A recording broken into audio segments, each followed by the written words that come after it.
Most people don't even realize they're doing it.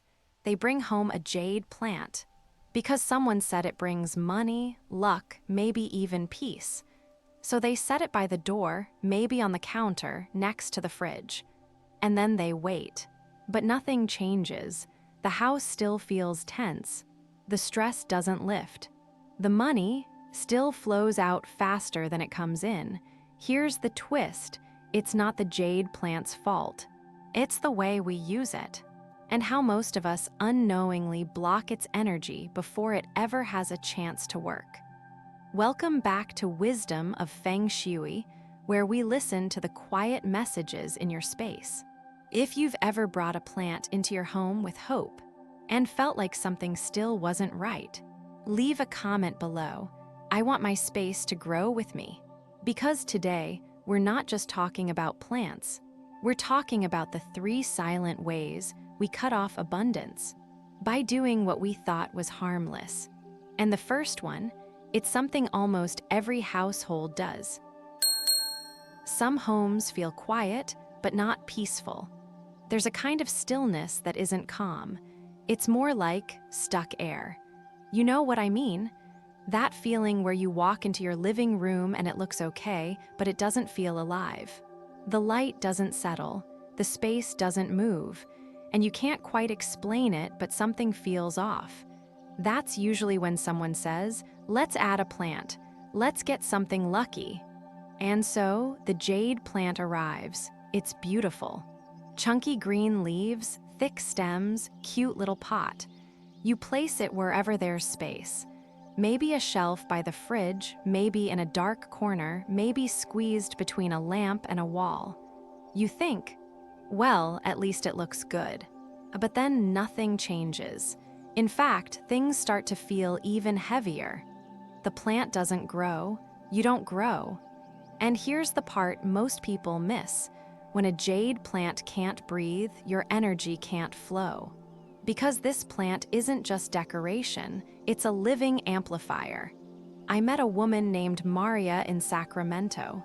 Single mom, 2 kids, small apartment. She had placed her jade plant behind her TV. No sunlight, no air movement, just wires and static. She told me it was a gift from a friend who said it brings wealth. But honestly, since I got it, my money's been worse. At first, I thought maybe she was just overwhelmed. But when I saw where the plant was, it made perfect sense. The jade plant is tied to the wood element in Feng Shui, and wood needs air. It needs space. It needs light. When it's boxed in or neglected, it doesn't just suffer. It absorbs the stuck energy around it and multiplies it. Think of it like this. Would you put a living friend in a corner behind your electronics and forget about them? No, you'd give them room. You'd let them breathe. That's exactly what this plant asks for. There's a reason Feng Shui masters place jade plants in the southeast corner of the main room. It's the wealth area. And more importantly, it's where natural light and flow meet. The jade soaks up sunlight like a slow battery and returns it as steady, grounded energy. Not flashy, not fast, but reliable. If you put it in a cold, dark corner, it doesn't just stop working. It starts holding everything that's not moving in your life. In Maria's case, she moved the plant to her bedroom window, not ideal in Feng Shui terms, but it was the only place with real light. She wiped its leaves, said a small wish out loud. 3 weeks later, she told me her tax refund came in early. I'm not saying it was magic, but I am saying her energy shifted the moment she gave that plant space to breathe. Even on a scientific level, this matters. Succulents like the jade plant store water inside their leaves. They breathe through tiny pores.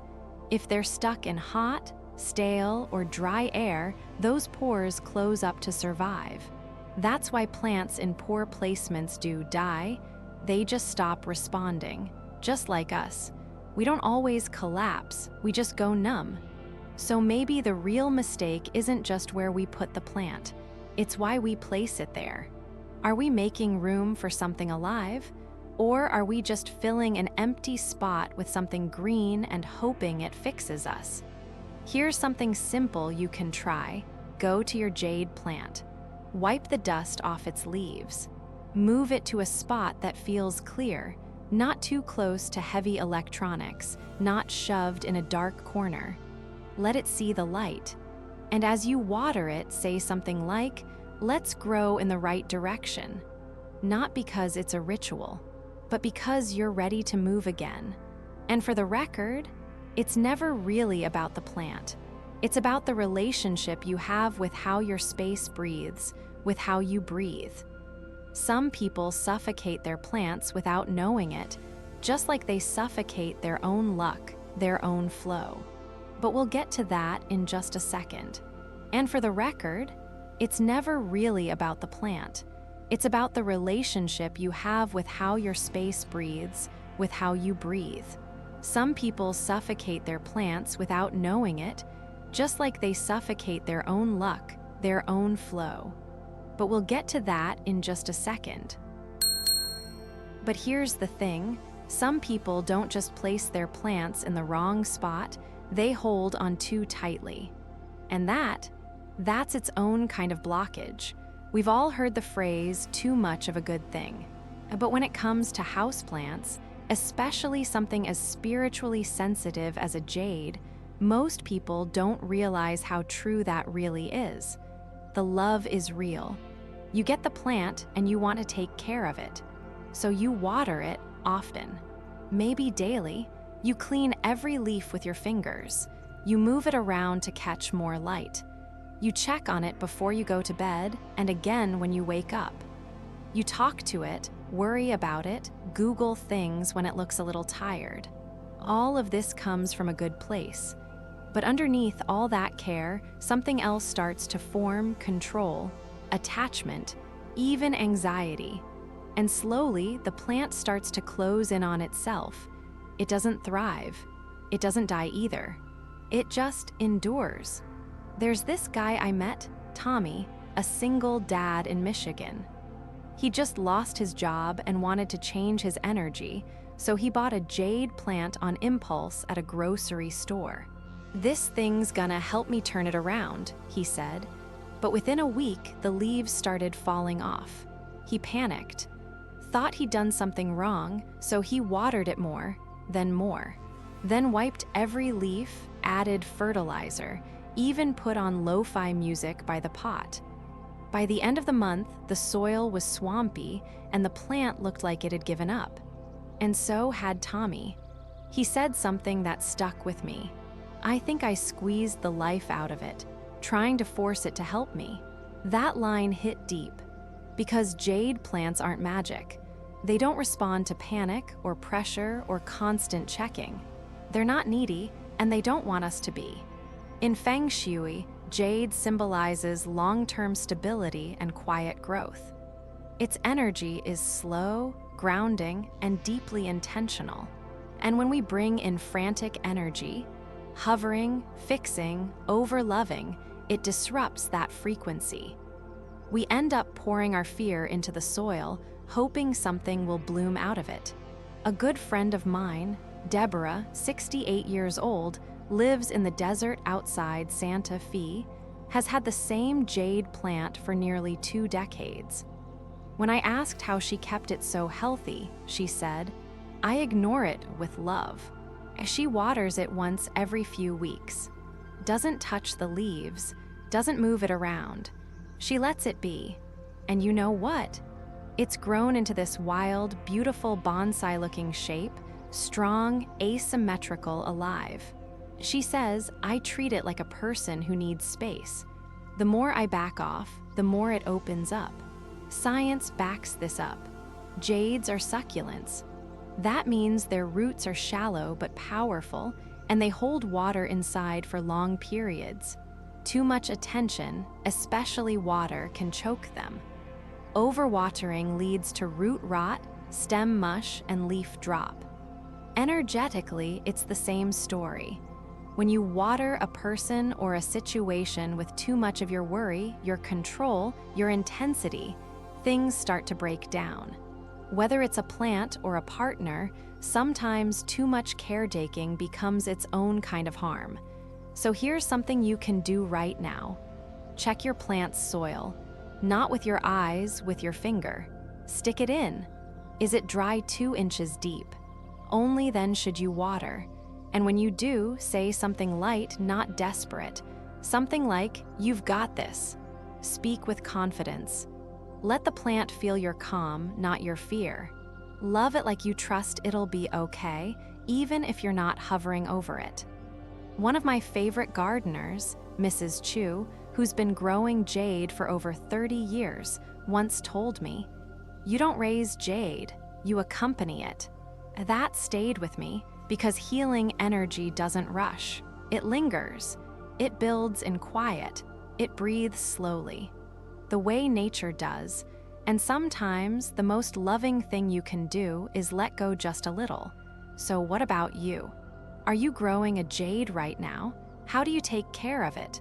Drop a comment below. I'd love to know what plants live in your space and what they've been teaching you. And if this story resonates even a little, do me a favor. Hit like or subscribe, or just share this video with someone who needs to breathe with their space again. That helps this channel keep growing, just like your plants. Now, we've talked about where we place the jade and how we sometimes love it too much. But there's still one more layer left. What if the plant isn't the problem at all, but the fact that we never invited its energy to wake up in the first place? Everything looks fine, the room is clean, the plant is healthy, the space is still, but it doesn't feel awake. There's no tension, no chaos, just a quiet that feels empty, like something waiting to happen but never does. It's the kind of silence that hums, not in peace but in pause. A lot of people do everything right. They buy the jade plant. They place it by the window. They water it just enough. They don't hover. They let it grow, but something's missing. The energy stays flat. The plant looks fine, but it doesn't speak. And neither does the room. That's because some plants aren't just decorations.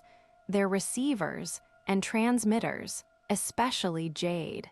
In Feng Shui, jade is known as a plant that holds memory, holds intention, which means if you don't give it a message, it stays asleep. You can set it up perfectly, care for it gently, and still get nothing, because no one ever told it what it was there to do. There's a story I heard from an older woman in Vancouver. She bought her jade plant nearly 10 years ago during a very quiet time in her life, recently retired, recently widowed. She said it made her feel not alone, so she placed it by the door. Every day she walked past it, said nothing, and just kept moving. For years, it barely grew. It didn't wither, it just froze. One day, after a conversation with her granddaughter, she decided to write a sentence on a piece of paper. "Let my house hold peace again." She folded it, placed it under the plant's pot, and said it out loud. 2 weeks later, a tiny branch formed. The first new growth in years. Now, compare that to someone like Erin. She's in her early 30s, just moved into a small apartment in Portland. First week in, she bought a jade and wrote a simple line, "Let this place feel like home." She tucked it under the pot before even watering the soil. 3 days later, the plant sprouted 2 little curved shoots, twisting like a soft wave. Erin said she didn't think much of it, but the apartment suddenly felt warmer. Less echo, less floaty. Like the air had memory.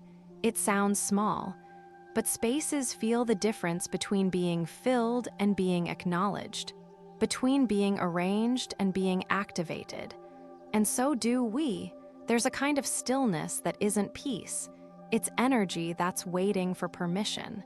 And that energy gets mirrored in us. How many of us live like that plant? doing what we're supposed to, looking fine from the outside, holding it together. But no one ever asks what we want. No one ever invites us to grow, and maybe we don't either. From a Feng Shui perspective, this is called stagnant qi, energy that has potential but no pathway. A room can have perfect symmetry and still feel hollow. A plant can be alive but not awake. And the solution isn't more light or more water, it's connection. Ritual doesn't have to be loud, it just has to be honest. Try this, write an intention, fold it small, and place it under the pot. Say it once out loud, not as a command, but as a companion. Let the plant know it has a role. Let it know you see it. Speak as if it matters, because it does. Jade responds to clarity, just like we do. Some people don't grow not because they're broken, but because no one ever looked at them and said, "You can open now." The same goes for this little tree. Maybe the plant isn't asleep. Maybe it's been listening this whole time, waiting for you to speak first. And if you've ever walked into a space and felt like time stopped, not in awe, but in quiet delay, you know what I'm talking about. Energy moves when it's invited, when it's named, when it's heard. Because sometimes it's not about adding more water or buying the right soil or moving the pot 1 inch to the left. Sometimes it's about saying the words, claiming the energy, letting the room hear your voice, even if it's only a whisper. And that brings us full circle. We've explored how we place the plant, how we sometimes love it too much, and now, how we forget to invite it into the story of our space. The jade plant isn't a decoration. It's not a solution. It's a partner. A quiet one, yes, but not passive. And maybe, just maybe, it's been waiting for you to come home to yourself. Funny how we think plants are here to fill a room, when really they're teaching us how to live in one. The jade plant isn't just about wealth or luck or pretty leaves in sunlight. It's about relationship, about listening, about space. And maybe the real shift doesn't come from buying the right thing or placing it just so. Maybe it comes when we stop treating our homes like storage and start treating them like conversations. We've talked about placement, about overcare, about silence. But what this all points to is presence, intention, the way you show up in your space. So next time you pass by your plant, pause, notice it, thank it, breathe with it for a second. Your home doesn't need perfection. It needs awareness. It needs you in it fully. Thanks for being here. If this story gave you something, maybe a shift, a thought, a breath, feel free to share it or subscribe or just leave a word below. That's more than enough. And if you're ready for more, the next video, it's about a plant that protects you, not just your money. Until then, remember, your space speaks. Wisdom listens.